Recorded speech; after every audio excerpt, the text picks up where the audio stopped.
Hey guys, Mark fronting forward. Take a look at this Schecter Omen Elite 6. You know, when I went shopping for a Gibson Les Paul once upon a time ago, a few years ago, going through a couple of states and a number of stores, if you haven't heard, check out my channel. There's a couple of stories about it and a few videos about my Gibson Les Paul. Anyhow, out shopping for one and actually playing a number of different manufacturers and a number of different brands, I ended up choosing this one. Let me tell you why. But first, let's go over some basic specs. Let's get in on the body, for instance. This top, it's a burl top here and poplar mahogany body.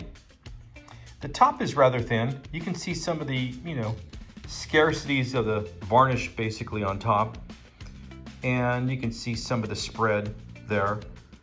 But nonetheless, they did some really nice coverage, but you can see some of the waves on that top. Nonetheless, for medium range or medium price guitar, as you can see some of these waves while I'm going about the guitar here, you can basically find these waves throughout the top. But nonetheless, what you're getting is a nice input jack, football style, all metal. Here at the top, the clear contoured speed knobs with the rubber bumper for the reasons of basically ease and function. See that? 5-way switch.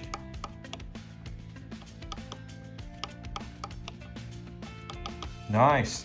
And then, of course, the bridge here, hip shot bridge. And if you did a Phil McKnight pantyhose test, your fingers will not get caught. You won't tear any hose. In this case, pantyhose. Outfitted with 2 Heretic humbuckers by Schecter.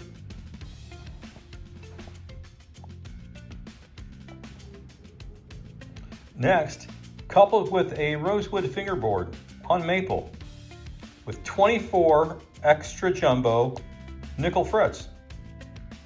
Nice and slow for you guys. Line pearloid inlays. Biggest frets I ever played, biggest frets I've ever owned on this Schecter.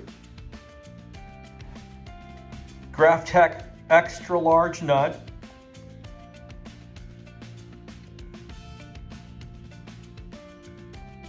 Then to the headstock.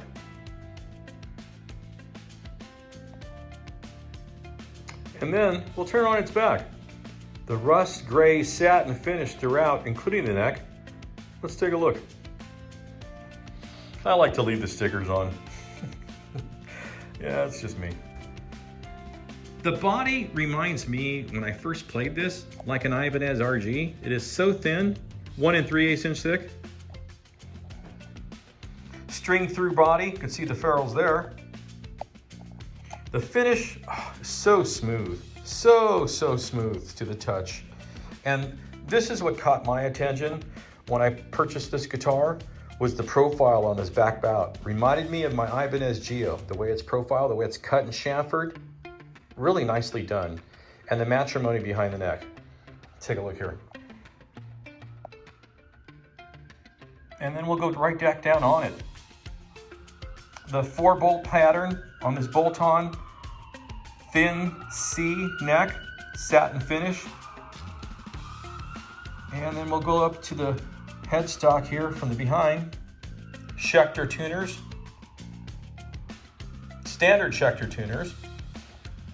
They stay well in tune. I've never had an issue with tuning on this guitar, even while traveling. Let's get back down on it again. Appreciate this neck profile because it is something else. And then of course, let's get down on it.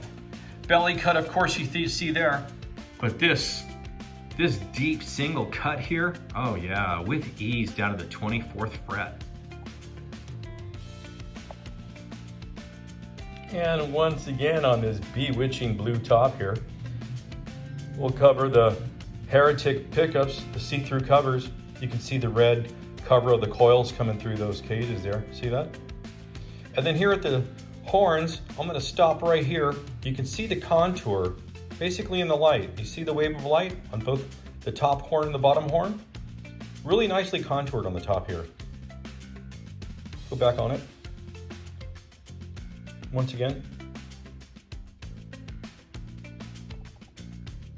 And I fancy a straight through headstock. Take a look at this one. I like when manufacturers, they're not looking for, anything specific as far as where to place their logo. Schecter basically made a straight through headstock, and they put the tuning heads wherever they may go, wherever they may be fitted on the headstock. And yeah, in addition, guys, I visit, as you know, based on my channel, I visit a lot of stores. And when I purchased this just a couple of years ago, and within the last couple of years in visiting these stores and doing these guitar videos, I really don't see this guitar specifically in any stores that I visit. And I've gone over my own channel, and I've gone over some of the videos of the last year or so plus, and quite frankly, I don't see this guitar on sale much on the shelf. Don't know why. Anybody might have an idea how come this particular guitar we wouldn't see at the guitar centers or any of the other guitar stores that are selling Schecter branded products? Why we wouldn't see this particular model? Anybody?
So yeah, guys, that's why I purchased this one, because of its meaty, punchy, hefty crunch.